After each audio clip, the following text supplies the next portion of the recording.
మీ ఎలాంటి వ్యాపార ప్రకటనలకైనా వెంటనే మా ఛానల్ సంప్రదించండి. ప్రేక్షకులందరికీ కూడా మరి దేవి శరన్నవరాత్రులు విజయదశమి శుభాకాంక్షలు. అమ్మవారి అనుగ్రహంతో మన అందరి కుటుంబాల్లో నిత్య సుఖ సంతోషాలు దోబూచులాడాలని, శాశ్వత ఆనందము, సుఖము, ఆరోగ్యము, ఔషధ్యము లభించాలని మనస్ఫూర్తిగా కోరుకుంటూ,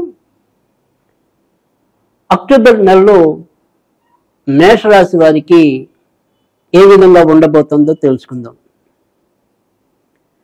సెప్టెంబరు 14 నుంచి ఇంచుమించుగా అక్టోబర్ 9 వరకు శుక్రుడు సింహరాశిలో, అంటే ఈ అక్టోబర్ 9వ తారీఖుతో మరి శుక్రుడు సింహరాశిని వీడి తన నీచ స్థానమైన కన్యలోకి చేరుకోవటం అనేది ఉంటుంది. కనుక మేషరాశి వారు ఆర్థిక అంశాల్లో కొంత అచితుచి అడుగు వేయాల్సిన అవసరమైతే కనిపిస్తుంది. అలాగే జీవిత భాగస్వామి అయిన శుక్రుడు 6వ ఇంట్లో ప్రవేశించడం వల్ల మరి భార్యాభర్తల ఆరోగ్య విషయాల్లో కూడా కొంత హెచ్చుతగ్గులు ఉండే పరిస్థితి అయితే కనిపిస్తోంది.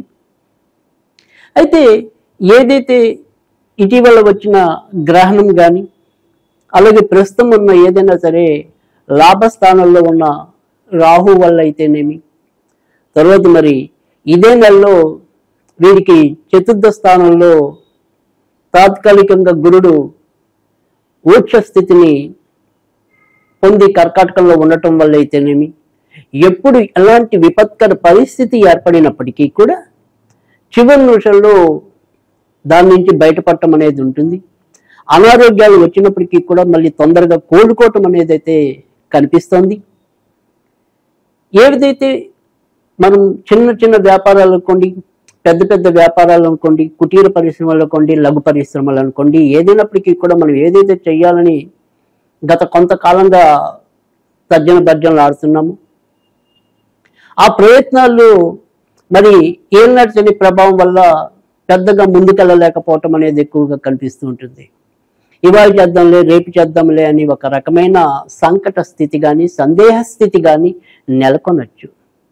కానీ తెగించి చేసే ఏదైతే మరి మనం చేసే వ్యాపారాలు లాంటివి కానీ, మరి స్వతంత్ర వృత్తులు కానీ, వాటిల్లో ఎంతో కొంత అభివృద్ధి అయితే కనిపిస్తుంది.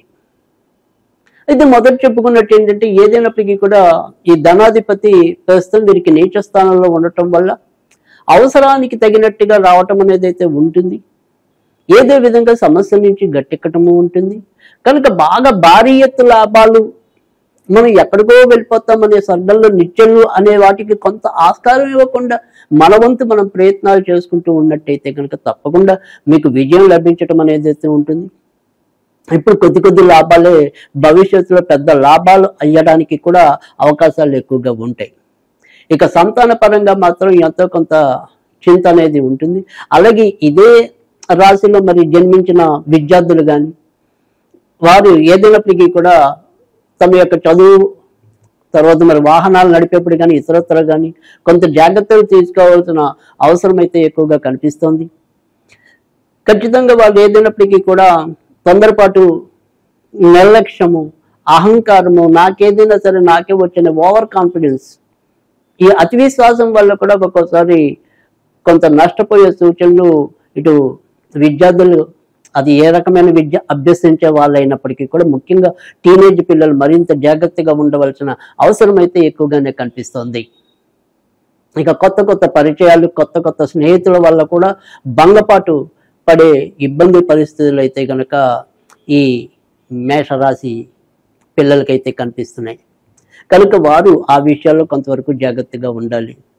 విదేశాలకి వెళ్ళాలి అనుకునే ప్రయత్నాలు అయితే కనుక తప్పకుండా ఫలించడం అనేది అయితే ఉంటుంది.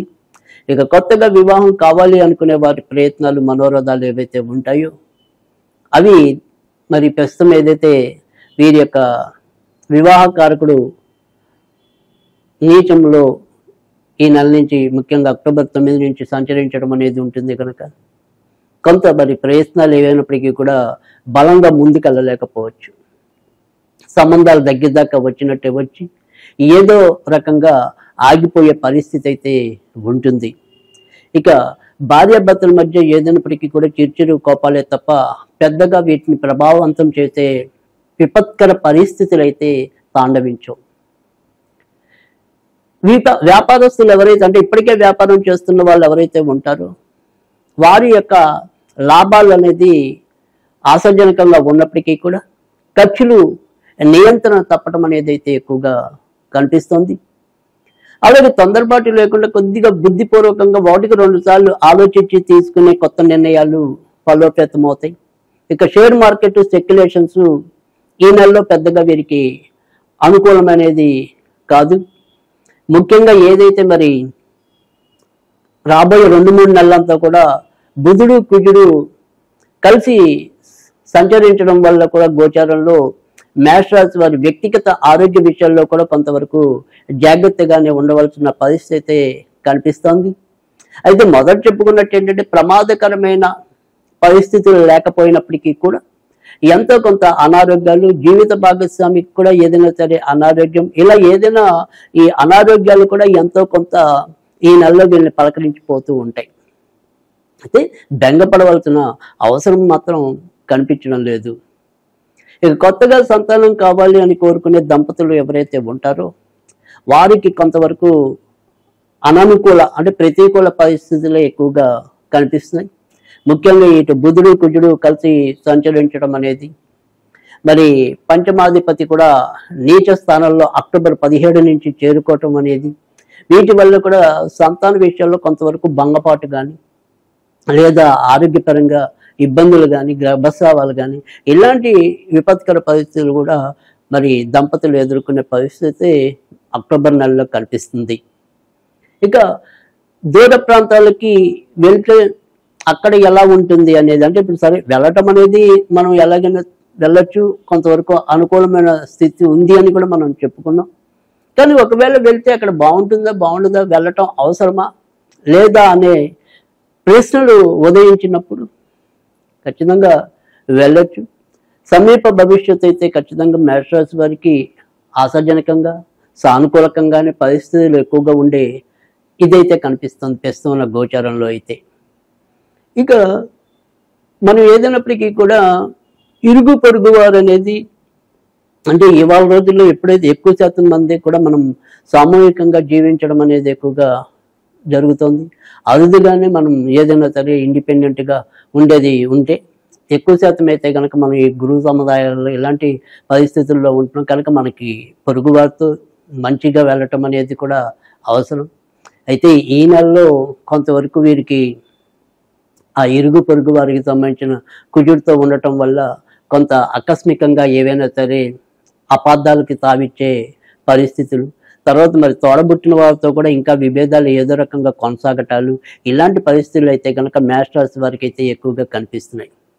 ఇక ఏదైతే మరి ఇప్పుడు అంతా కూడా ఈ అక్టోబర్ 2వ తారీఖు వరకు కూడా మనకి ఈ దసరాకి సంబంధించిన పండుగలు ఉన్నాయి కనుక ఈ నెలంతా కూడా మనం ఏదైనా సరే అమ్మవారికి సంబంధించిన, ఎందుకంటే ముఖ్యంగా రేపు తులలోకి ఎప్పుడైతే మరి రవి వస్తాడో అక్కడి నుంచి రవి నీచంలోకి వస్తాడు కాబట్టి మనం అంతా కూడా ఏదో రకంగా అమ్మవారికి సంబంధించిన పూజలు చేసుకోవటం వల్ల మనకుంటే చెడు జాతక స్థితి నుంచి తప్పించుకోవడానికి ఉంటుంది. కనుక ప్రతి ఒక్కరు కూడా ఈ నెలలో ఓం శ్రీం సర్వకర్మ ఫలప్రదాయిన్యే నమః, ఓం శ్రీం సర్వకర్మ ఫలప్రదాయిన్యే నమః, సర్వకర్మ ఫలప్రదాయిన్యే నమః. ఇది శక్త్యానుసారం ప్రతిరోజు కనీసం 27 సార్లు చదువుకోవటం వల్ల కూడా అమ్మవారి అనుగ్రహం మనకి పరిపూర్ణంగా లభించటం అనేది ఉంటుంది. పైగా ఏదైతే మనం చేసే కర్మలన్నీ కూడా అవి సత్ఫలితాలు ఇస్తాయని, ముఖ్యంగా మేషరాశి వారు ఖాళీగా ఉండే పరిస్థితి చాలా తక్కువ. ఎప్పుడు ఏదో రకమైన పని చేయడానికి వీరు ఆసక్తి చూపుతారు.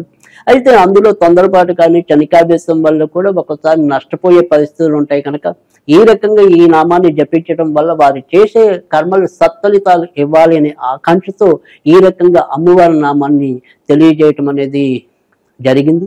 అలాగే ఈ నెలలో మనం ఏదైనా సరే ఇలా దేవుడికి సంబంధించిన పూజలతో సంబంధం లేకుండా ఏవైనా సరే మనం చేసుకోవాలి అనుకుంటే గనక మంగళ శుక్రవారాల్లో అప్పుడప్పుడు ఒక చెంచా తేనె చెట్టు లేదా మొక్క మొదల్లో వేయటం వల్ల కూడా మంచి ఫలితాలు పొందడానికి ఉంటుంది.